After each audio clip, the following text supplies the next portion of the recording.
আপনার উপাধি হলো আল্লাহর তরবারি। আল্লাহর তরবারি যদি পরাজিত হয় তাহলে ইসলাম কিভাবে জয়ী হবে? তার জন্য সান্ত্বনার জন্য এটাই যথেষ্ট ছিল।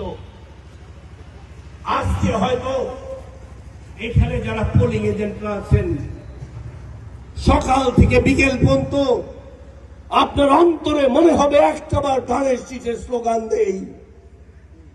বাইরে চলছে ধানের শীষ, চারদিকে বলছে ধানের শীষ, দিকে দিকে কি শুনি ধানের শীষের জয়ধ্বনি।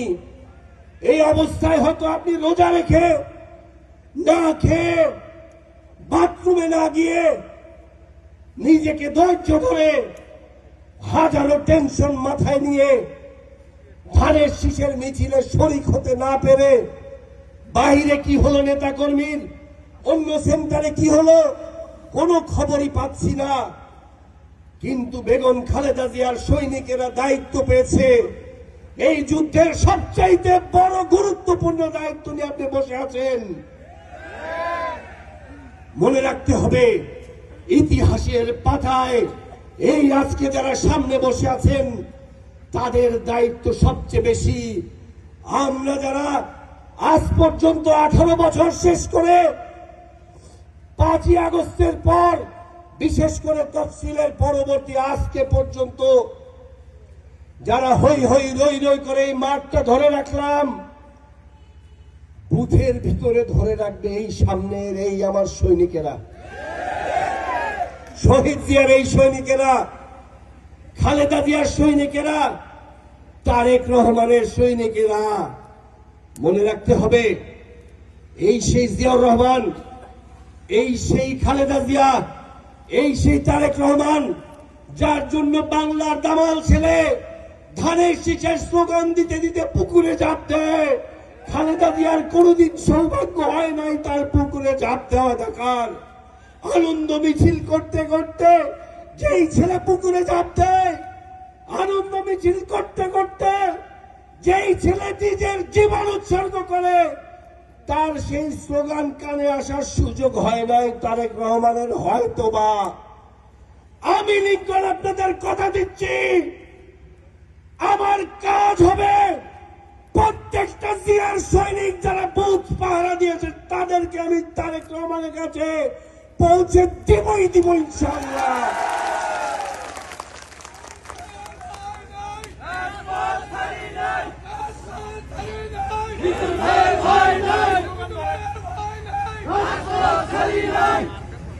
সবশেষ কথা ভাই, প্রশ্ন একটাই, ধানের শীষ। উত্তর একটাই, ধানের শীষ। ফলাফল ইনশাল্লাহ একটাই হবে, ধানের শীষ। কারণ শহীদ জিয়ার, ম্যাডাম জিয়ার, তারেক জিয়ার এই সৈনিকেরা কোন অবস্থাতেই ওই ছেলে ধরাদের পাদে ফাঁদে পা দিবে না ইনশাল্লাহ। অবশ্যই অবশ্যই নিজের জীবন উৎসর্গ করে হলেও, শেষ রক্তবিন্দু দিয়ে হলেও তার বুথের তার দায়িত্ব অকৃত ভাই হিসেবে যত বড় রক্তচক্ষু সামনে আসুক না কেন, যত বড় মাইকেল সামনে আসুক না কেন, অস্ত্রের মুখে হলেও ন্যায়ের পক্ষে থেকে সে তার ভোট সুষ্ঠু সে আদায় করে নিবেই নিবে ইনশাআল্লাহ। আগামী 9 তারিখে বিকেল 4টার সময় আমরা একত্র হব ইনশাআল্লাহ। সারা বাংলাদেশের 299 আসনে কি হবে জানি না, তবে গোবিন্দগঞ্জ পৌরসভার উত্তর দক্ষিণে বিশ্ব রোডের 2 পাশে পাখির চোখে দেখা যাবে কেবল ধানের শীষ। মিছিলের এই মাথা ওই মাথা দেখা যাবে না, কেবল শোনা যাবে ধানের শীষ। আমরা বাংলাদেশের সমাপর জনসাধারণকে বুঝিয়ে দিতে চাই, এই গোবিন্দগঞ্জের মাটি একসময় কলা গাছের ধানের শীষ হবেই হবে ইনশাআল্লাহ।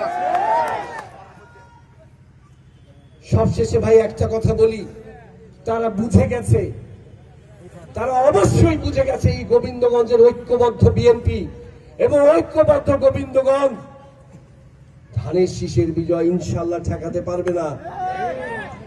তাদের ভয় এই নির্বাচনে নয়, তাদের ভয় উপজেলায়, তাদের ভয় পৌরসভায়, তাদের ভয় ইউনিয়নে, ওয়ার্ডে ওয়ার্ডে। কারণ তারা জানে আজকে শুধু বিএনপি নয়, গোবিন্দগঞ্জের আপামর জনসাধারণ ওই স্বাধীনতা বিরোধীদের বিপক্ষে বাংলাদেশের পক্ষে ঐক্যবদ্ধ হয়েছে। সে কারণেই এই ঐক্যবদ্ধ গোবিন্দগঞ্জকে যদি একবার সামনে এগোতে দেওয়া হয়, তাহলে হয়তোবা কোনো কাছে কোন জনপ্রতিনিধিত্বে তারা কোনো অবস্থানই করতে পারবে না, অন্তত গোবিন্দগঞ্জে। এটাই তাদের ভয়। রহমান বলেছেন, ষড়যন্ত্র হয়নি শেষ, সজাগ থেকো বাংলাদেশ।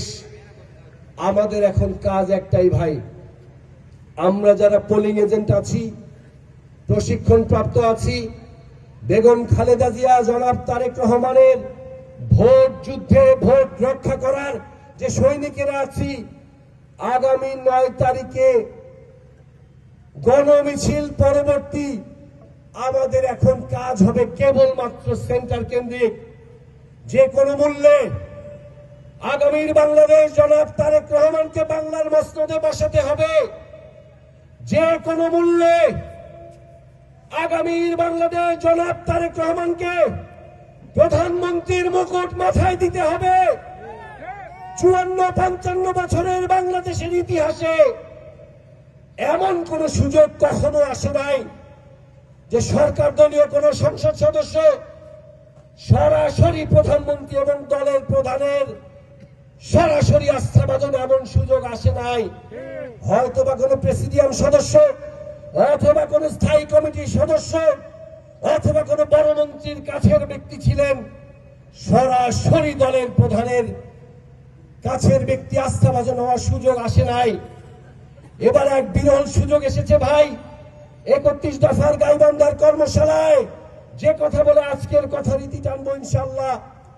জনাব তারেক রহমান বলেছিলেন, এটা কি আমাদের গোবিন্দগঞ্জের লিঙ্কনের প্রশ্ন ছিল? আপনারা কি শুনেছিলেন? এখানে তিনি দুইটা কথা বলেছেন। একটা বলেছেন এটা কি আমাদের গোবিন্দগঞ্জ, দ্বিতীয় কথা হলো এটা কি আমাদের লিঙ্কন। বুঝতে হবে এখানে লিঙ্কন ফ্যাক্টর না, এখানে ফ্যাক্টর হলো ধানের শীষ। আগামী 12 তারিখের পরে 13 তারিখ থেকে এটা হবে তারেক রহমানের গোবিন্দগঞ্জ। সেজন্য জাতি, ধর্ম, বর্ণ, দল, মত নির্বিশেষে সবাই মুখিয়ে আছে, সবাই তৈরি হয়ে আছে ধানের শীষের বিজয় মিছিলে অংশ নেওয়ার জন্য। আপনাদের কাছে আমার উদাত্ত আহ্বান, আমি আপনাদেরকে প্রতিজ্ঞা করেছি প্রত্যেককে জনাব তারেক রহমানের কাছে আমি পৌঁছে দিব ইনশাআল্লাহ। এজন্য আপনারাও দৃঢ় প্রতিজ্ঞাবদ্ধ হন। আগামী 13 জাতীয় সংসদ নির্বাচনে 32 গাইবান্ধা 4 গোবিন্দগঞ্জ আসনে 12 তারিখে সকাল থেকে বিকেল পর্যন্ত এই ভোট আমরা রক্ষা করে পাহারা দিয়ে রেজাল্ট গণনার সমস্ত ষড়যন্ত্র রুখে দিয়ে গড়ায় ঘন্টায় হিসাব বুঝে নিয়ে ধানের শীষের বিজয় মিছিল করতে করতে তবেই আমরা বাড়ি ফিরবো ইনশাআল্লাহ। আল্লাহ হাফেজ। বাংলাদেশ জিন্দাবাদ। শহীদ রাষ্ট্রপতি জিয়া রহমান অমর হোক।